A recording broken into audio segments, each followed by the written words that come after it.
লম্বা লম্বা বাসমতি রাইসের বিরিয়ানি, আহা কি যে স্বাদ! আজকে অনেক ক্রেভিং হচ্ছিল, এই কারণে বিরিয়ানি রান্না করলাম। এত স্বাদ হয়েছে। তো সব থেকে আগে মশলাটাকে ব্লেন্ড করে নিছি, সব প্রিপারেশন আগেই করে নিছিলাম।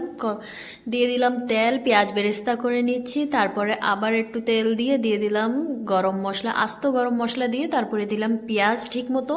আবার পেঁয়াজ একটু বেশি লাগে এই কারণে বেশি দিলাম। তারপরে পেঁয়াজটাকে হালকা বেবি পিঙ্ক কালার হয়ে গিয়েছে, একটু পিঙ্ক পিঙ্ক কালারের। তারপরে দিয়ে দিলাম মাংসটা একটু কালার লাইট হয়ে গেছে, তারপরে দিয়ে দিলাম ওই মশলা। এই মশলার সঙ্গেই প্রপার বিরিয়ানি রান্না হয়ে যাবে, একবার রান্না করে দেখবেন। তারপরে একটু স্বাদ মতো লবণ দিয়ে টক দই দিয়ে দিলাম সুন্দর করে কষায়ে, যেহেতু বলার মুরগি বেশি কষানো লাগেও না, তো ঠিক মতো কষানোর পর দিয়ে দিলাম চাল।